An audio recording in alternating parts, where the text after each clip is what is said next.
الشاهدين والشاكرين والحمد لله رب العالمین۔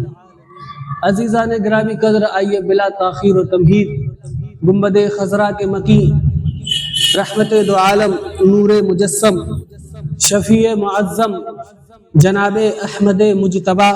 پیارے محمد مصطفیٰ صلی اللہ تبارک و تعالی علیہ وسلم کی بارگاہ میں درود پاک کا نذرانہ پیش کریں۔ پڑھیں صلی اللہ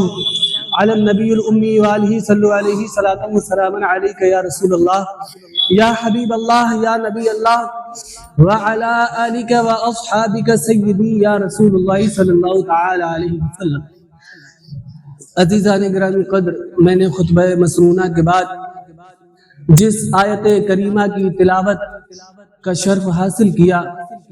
پارہ نمبر 28 سورہ حشر کے اندر اللہ رب العزت نے ارشاد فرمایا، یا ایہا الذین آمنوا اتقوا اللہ، اے ایمان والو اللہ سے ڈرو، اے ایمان والو اللہ سے ڈرو۔ رب تبارک و تعالی نے قرآن مجید میں متعدد مقامات پر جب اپنے مؤمنین بندوں کو مخاطب کیا تو یوں فرمایا کہ یا ایہا الذین آمنوا اتقوا اللہ، اور آگے کا معاملات الگ الگ آیتوں میں الگ الگ ہوئے، لیکن یہ ضرور اور کئی مقامات پر کہا گیا کہ اللہ سے ڈرو، اللہ سے ڈرو، اللہ سے ڈرو۔ یہ اللہ رب العزت نے بار بار ڈرنے کا حکم کیوں فرمایا، بار بار انسان کو یہ کیوں یاد دلایا کہ اللہ سے ڈرو؟ تو عزیزان گرامی قدر، یہ اس لیے یاد دلایا گیا کہ سب سے پہلی جو انسان کے سدھرنے کی وجہ ہوتی ہے وہ اللہ کا خوف ہے۔ انسان کے قدم یا انسان کا ہاتھ یا انسان کی آنکھیں یا انسان کے کان گناہ کی طرف بڑھتے ہوئے ہو، اور ایسے بندے میں جو کہ گناہ کی طرف اپنے آپ کو مائل کر رہا ہے، بڑھا رہا ہے، اسے اگر یاد آ جائے کہ میرا اللہ مجھے دیکھ رہا ہے، اور اس حالت کو وہ اپنے اوپر محسوس کرنے کے بعد اللہ سے ڈر جائے، اللہ سے رک جائے۔ اسی لیے عزیزوں بار بار یہ ڈرانے کی کہا گیا کہ ڈرو اللہ سے، ڈرو اللہ سے ڈرو۔ عزیزان گرامی قدر، اس کے آگے فرمایا وَلْتَنْظُرْ نَفْسٌ مَا قَدَّمَتْ لِغَدٍ، اور نظر کرے، وَلْتَنْظُرْ نَفْسٌ، اور ہر نفس نظر کرے، ہر نفس یہ دیکھے، ہر نفس یہ غور کرے، ما قدمت لغد، کہ اس نے کل کے لیے کیا چھوڑا، یا اس نے کل کے لیے کیا آگے کیا، یا اس نے کل کے لیے کیا آگے بھیجا۔ عزیزان گرامی قدر، اللہ رب العزت نے اس آیت کے ذریعے سے ہمیں اور آپ کو یہ بتایا کہ ہمیں اور آپ کو اپنے اعمال کے ذریعے سے محاسبے کی صورت میں یہ دیکھنا ہے کہ آج جو دن ہم گزار کر آئے، اس میں سے جو ہم نے کام کیے، اس کا آگے ہمیں کیا بدلہ ملنے والا ہے۔ ہم نے گزشتہ دن میں جو کام کیے، کون سے اس میں کام ایسے ہیں جو ہماری فلاح کے لیے ہے، اور کون سے کام ایسے ہیں جو ہمارے لیے باعث عقوبت، یعنی کہ جن کی وجہ سے ہم سزا میں گرفتار ہو سکتے ہیں۔ پھر فرمایا واتقوا اللہ، ایک بار پہلے فرمایا واتقوا اللہ، اللہ سے ڈرو، پھر فرمایا واتقوا اللہ ان اللہ خبیر بما تعملون، بے شک اللہ کو تمہارے کاموں کی خبر ہے۔ عزیزان گرامی قدر، ایک سال اور ہماری اور آپ کی زندگی سے کم ہوا۔ غور کریں 2025 کی شروعات کو، تو اس وقت میں کچھ لوگ تھے جو ہمارے ساتھ تھے، آج وہ لوگ قبروں کی زینت بن چکے ہیں۔ ان کے ساتھ کیا معاملہ ہو رہا ہوگا یہ وہی جانتے ہیں۔ عزیزان گرامی قدر، آج 2026 میں ہم اور آپ پہنچ چکے ہیں، اور آنے والی 27 میں، یعنی کہ جب یہ 26 مکمل ہوگی تو جانے کتنے لوگ ایسے ہوں گے جو ہم میں سے آج موجود ہیں اس وقت میں نہیں ہوں گے۔ عزیزان گرامی قدر، یہ غور و فکر کرنے کا مقام ہے کہ سال بدلتی ہے، بدلتی رہے گی، وقت آتا ہے چلا جاتا ہے، لیکن ایک بار جو انسان جس کی آنکھیں بند ہو گئی، اب اسے دنیا میں بھیج کر عمل کرنے کا موقع نہیں ہے۔ اب اسے جو غور کرنا ہے، اسے یہی غور کرنا ہے کہ اس نے آگے کے لیے کیا بھیجا۔ یہ جو غد ہے، غد اس لفظ کا معنی جو ہے کل آتا ہے عربی میں، کل کے لیے، لیکن مفسرین نے فرمایا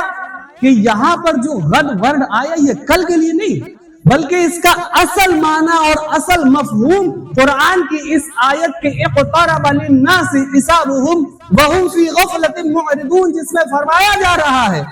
کہ لوگوں کو حساب کا وقت بہت قریب ہو گیا اور وہ ابھی بھی غفلت میں پڑے ہوئے۔ رسول کائنات صلی اللہ علیہ وسلم کی ایک فرمان کا حاصل یہ ہے کہ آپ نے فرمایا میں اور قیامت اس طرح سے ہے۔ آپ نے 2 انگلیوں کو دکھا کے ارشاد فرمایا کہ جس طرح سے 2 انگلیاں آپس میں ملی ہوئی ہے اسی طرح سے میرا زمانہ اور قیامت کا زمانہ ملا ہوا ہے، یعنی کہ اب قیامت اتنی قریب ہو چکی اسے کل کا تصور کیا جائے، اتنی قریب ہو چکی ہے قیامت۔ عزیزان گرامی قدر، گزشتہ سال میں ہم نے جو کیا ہم غور کریں کہ اس سال میں اب ہم کیا کرنے والے ہیں۔ ہماری 1 سال کا رجسٹر کلوز ہو چکا، ہم اب اپنے اس 1 سال کے رجسٹر میں غور و فکر کریں کہ کون سے ایسے کام تھے جو ہم نے گزشتہ سال کیے جن کی وجہ سے ہم اللہ کی بارگاہ میں سرخرو ہو سکتے ہیں، اور کون سے کام ایسے ہیں جن کی وجہ سے اللہ رب العزت کی بارگاہ میں اور رسول کائنات صلی اللہ علیہ وسلم کی بارگاہ میں ہمیں اور شرمندگی کا سامنا کرنا پڑ سکتا ہے۔ اللہ رب العزت نے فرمایا تقلب اليوم والنہار ان فی ذلک لعبرۃ لأولی الابصار، کہ زمین اور دن اور رات کو بدلتا ہے، اللہ رب العزت دن اور رات کو بدلتا ہے، یہ دن اور رات بدلتے رہ جائیں گے اور بدلتے تھے، بدلتے ہیں، بدلتے رہیں گے، لیکن ان دن اور رات کے بدلنے میں کیا ہے؟ ان فی ذلک لعبرۃ لأولی الابصار، بے شک اس میں نظر والوں کے لیے عبرت ہے، بے شک اس میں نظر والوں کے لیے عبرت ہے، یعنی کہ جو اہل نظر ہیں ان کے لیے یہ بات بڑی معنی دار ہے کہ یہ دن اور رات کا بدلنا کوئی معمولی بدلنا نہیں ہے، بلکہ اس دن اور رات کو بدلتے ہوئے جب وہ غور و فکر میں لگے تو بڑی بڑے مقامات کو جو ہے حاصل کر سکتے ہیں۔ جب وہ اس بات میں غور و فکر کر لیں کہ یہ دن اور رات کا بدلنا کوئی معمولی بدلنا نہیں ہے، وہ غالباً خواجہ حسن بصری رحمت اللہ تعالی علیہ کا قول ہے کہ انسان دنوں کا مجموعہ ہے، انسان دنوں کا مجموعہ ہے، یعنی کہ انسان کی باڈی جو ہے یہ دنوں سے بنی ہوئی ہے۔ ایک دن انسان کی زندگی سے کم ہوا گویا کہ انسان کی جسم کا ایک حصہ ختم ہو گیا، انسان کی جسم سے ایک حصہ ختم ہو گیا۔ اس طرح سے انسان کی زندگی سے انسان کی زندگی سے وہ دن ختم ہوتے چلے جاتے ہیں، اور چونکہ اس کی مشابہت انسان کی جسم سے دی گئی، جیسے جیسے دن ختم ہو رہے ہیں انسان کی زندگی سے ویسے انسان کی زندگی بھی ختم ہو رہی ہے۔ ایک دن ایسا آئے گا کہ انسان کے دن زندگی کے ختم ہو جائیں گے، وہیں سے اس پر موت آ جائے گی اور اس کی زندگی بھی ختم ہو جائے گی۔ یہ انسان کی حقیقت ہے۔ حضرت عمر فاروق اعظم رضی اللہ تبارک و تعالی عنہ فرماتے ہیں تو حاسبوا انفسکم قبل ان تحاسبوا، کہ اپنے نفس کا محاسبہ کرو، اپنے آپ کو چیک کرو اس سے پہلے کہ تمہیں چیک کیا جائے۔ اپنے نفس کا محاسبہ کرو، اپنے شب و روز کا مطالعہ کرو کہ کس طرح سے تم انہیں گزار رہے ہو، اپنے دن اور رات کو پرکھو، جانچو، دیکھو کہ تم ان کو کس طرح سے گزار رہے ہو، اس سے پہلے کہ تمہارا محاسبہ کیا جائے، اس سے پہلے کہ قیامت کے میدان میں پکڑ کر تم سے پوچھا جائے کہ تم نے اپنے دنوں کو، تم نے اپنی راتوں کو کس طرح سے گزارا۔ فرمایا کہ اپنے اعمال کو تولو، دن بھر جو تم نے کام کیے ان اپنے اعمال کو تولو، اس سے پہلے کہ تمہارے اعمال اللہ رب العزت کی بارگاہ میں تولے جائیں۔ عزیزان گرامی قدر، یہ سالوں کا بدلنا ہمیں اور آپ کو اس بات کی طرف لے جا رہا ہے اور غور و فکر کرنے پر مجبور کر رہا ہے، لیکن اس میں وہ لوگ جو کہ اپنے آپ کو زمانے کا بندہ بنا کر رکھتے ہیں، جو زمانے میں جو ہوتا ہے صرف اس اعتبار سے اپنی زندگی کو گزارتے ہیں، آخرت کی کوئی فکر نہیں کرتے، ایسے لوگوں کے بارے میں فرمایا ان الانسان لفی خسر، بے شک انسان خسارے میں ہے، لیکن وہ لوگ جو نیک عمل کی طرف زندگی لگا دیتے ہیں، وہ لوگ جو صبر اور حق کے ساتھ ہو جاتے ہیں، وہ لوگ کامیاب ہو جاتے ہیں۔ عزیزان گرامی قدر، ایک بزرگ کے بارے میں نے پڑھا کہ انہوں نے جب سال بدلی تو ایک کفن خریدا، اور اس کفن کو خریدنے کے بعد اس کفن پر یہ لکھا کہ یہ میرا نیا لباس ہے، یہ میرا نیا لباس ہے، ہو سکتا ہے کہ اس سال کے ختم ہونے سے پہلے میں بھی دنیا سے ختم ہو جاؤں، تو یہ میرا نیا لباس ہے۔ یہ بزرگوں کی سوچ اور فکر تھی آخرت کے متعلق۔ وہ اپنی زندگی کو گزارتے تھے، لیکن یہ سوچ کر نہیں گزارتے تھے کہ اب ہمیں آگے جو ہے کیا پلان کرنا ہے، ہمیں اب آگے کون سی زیادات اکٹھی کرنی ہے، ہمیں اب آگے کس طرح سے اپنی زندگی کو بسر کرنا ہے، بلکہ وہ اگر کسی چیز کو خاطر میں رکھتے تھے تو وہ یہ سوچتے تھے، جیسا کہ شیخ سعدی نے اپنی کتاب میں لکھا ہے کہ انسان کی زندگی برف کی مانند ہے۔ وہ اپنی زندگی کو برف کی طرح تصور کرتے تھے، جیسے کہ برف ہر گزرتے وقت کے ساتھ صرف اور صرف پگھلتی ہے،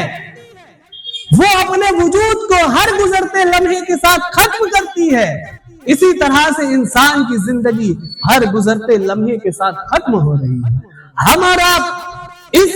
گمان میں، اس فہم میں ہے کہ نیا سال آ گیا، بلکہ یہ نیا سال نہیں، آپ کی زندگی کا ایک سال ختم ہو چکا ہے۔ عزیزان گرامی قدر، ایک اور بزرگ کے بارے میں نے پڑھا کہ انہیں لوگوں نے دیکھا کہ نئی سال آئی، جب سال بدلی تو زاروں قطار رو رہے ہیں، آنکھوں سے آنسو بہ رہے ہیں۔ بارگاہ میں بزرگ کی پہنچنے والے اور پوچھا، اے شیخ، اس وقت میں آپ رو رہے ہیں، کیا ماجرا ہے؟ آپ کی آنکھوں سے آنسو جاری ہے، کیا بات ہے؟ بزرگ فرماتے ہیں کہ میرے نئے سال کا رجسٹر کھل چکا ہے، میرے لیے ایک نیا رجسٹر، ایک نئے سال کا رجسٹر کھل چکا ہے جس میں کہ میرے اعمال لکھے جائیں گے۔ لیکن جو گزشتہ رجسٹر تھا اس پر میں نے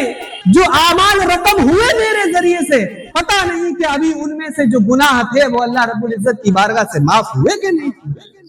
ان گناہوں کو اللہ رب العزت نے معاف کیا یا نہیں کیا۔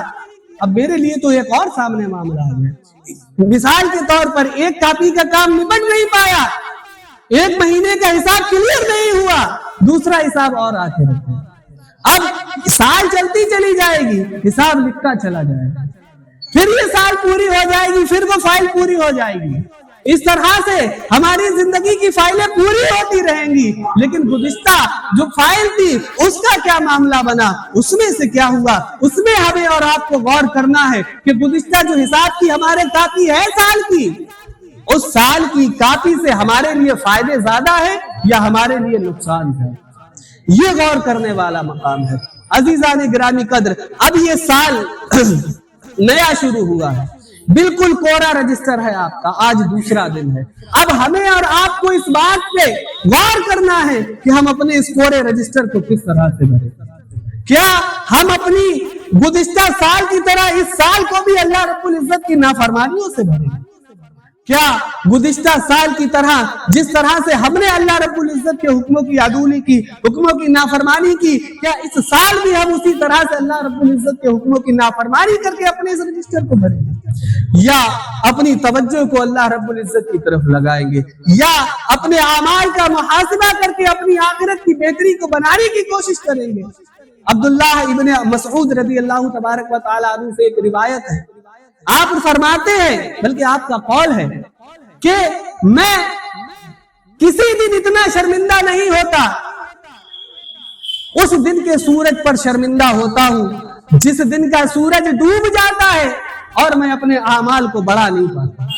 میں اپنے نامہ اعمال کو بڑھا نہیں پاتا، میں اس دن شرمندہ ہوتا ہوں۔ رسول کائنات صلی اللہ تبارک و تعالی علیہ وسلم کا فرمان عالی شان ہے، آپ فرماتے ہیں کہ قیامت کے دن بندے کے قدم ہٹ نہیں پائیں گے اس سے پہلے کہ جب تک اس سے 4 چیزوں کے بارے میں سوال نہ کر لیا جائے۔ جب وہ بندہ ان 4 سوالوں کے جواب دے دے گا، اس کے بعد اس بندے کو نجات ملے گی، اس کے بعد وہ بندہ اس جگہ سے ہٹ پائے گا۔ یہ 4 سوال کیا ہیں؟ یہ کون سے 4 سوال ہے جو بندے سے کیے جائیں گے؟ رسول اللہ نے فرمایا کہ ان میں سے پہلا سوال جو ہوگا وہ یہ ہوگا کہ اللہ تبارک و تعالیٰ نے جو تجھے عمر دی تھی وہ عمر تو نے کہاں گزاری؟ کیا اللہ رب العزت کی عطا کردہ اس عمر کو تو نے کلبوں کی نظر کر دیا؟ کیا اللہ رب العزت کی عطا کردہ اس عمر کو تو نے جوئے میں برباد کر دیا؟ تو نے شراب کے نشے میں برباد کر دیا؟ یہ اللہ رب العزت کی بارگاہ میں پوچھا جائے گا۔ دوسرا پوچھا جائے گا کہ جو تو نے علم حاصل کیا اس پر کتنا عمل، جو تو نے کتابیں پڑھی، جو تو نے نیکی کی باتیں سنی ان پر کتنا عمل کیا؟ کیا ایک کان سے سن کر دوسرے کان سے نکال تو نہیں دیا؟ یا پھر یہ تو نہیں سمجھ لیا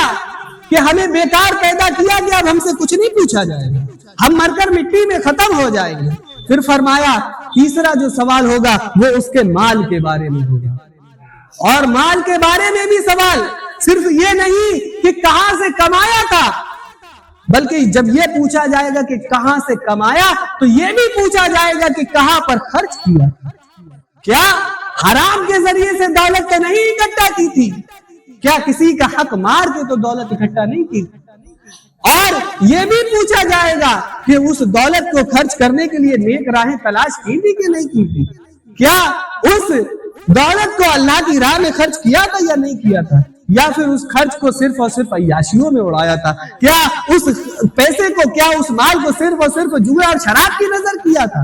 یہ بھی پوچھا جائے گا۔ اور فرمایا کہ بندے سے یہ بھی پوچھا جائے گا کہ اس نے اپنی صحت کہاں برباد کی، کہ اس نے اپنی صحت کو کہاں پر برباد کیا، کہ جب جوانی کا وقت ہے، جب پیشانی کو اللہ رب العزت کے حضور جھکانے کا وقت ہے، اس وقت میں بندے نے اپنے جسم کو کہاں پر رکھا؟ کیا اس وقت میں جب اللہ رب العزت کے حضور پیشانیاں جھکنا چاہیے تھی، کلبوں کی نظر تو نہیں ہوئی، سنیماؤں کی نظر تو نہیں ہوئی، جوؤں کے اڈے پر تو نہیں بھی تھی؟ رسول کائنات صلی اللہ علیہ وسلم کا ایک فرمان، اور اپنی بات کو مکمل آپ فرماتے ہیں نعمتان مبغون فیما کثیر من الناس الصحت والفراغ، کہ 2 نعمتیں ایسی ہیں جن میں سے اکثر انسان جن کے متعلق جو ہے ہلاکت میں ہے، جن کے متعلق اکثر انسان جو ہے خسارے میں ہے۔ فرمایا الصحت والفراغ، ایک صحت ہے اور دوسرا فرصت ہے۔ انسان جب فری ہوتا ہے اور جب صحت مند ہوتا ہے، جب فری ہے تب نماز کی طرف توجہ نہیں، تب تلاوت کی طرف توجہ نہیں، لیکن جب کام میں لگ گیا اب سوچتا ہے کہ یار نماز کیسے کروں۔ تو اپنے آپ کے مصروف ہونے سے پہلے اللہ نے جو تمہیں فراغت دی ہے اس کو نعمت جانو، اور اس کو نعمت جان کر اپنے آپ کو اللہ رب العزت کی عبادت کی طرف لگاؤ۔ اور دوسرا جو فرمایا صحت، یعنی کہ اس سے پہلے کہ کرسی پر بیٹھ کر نماز پڑھنے کی نوبت آئے،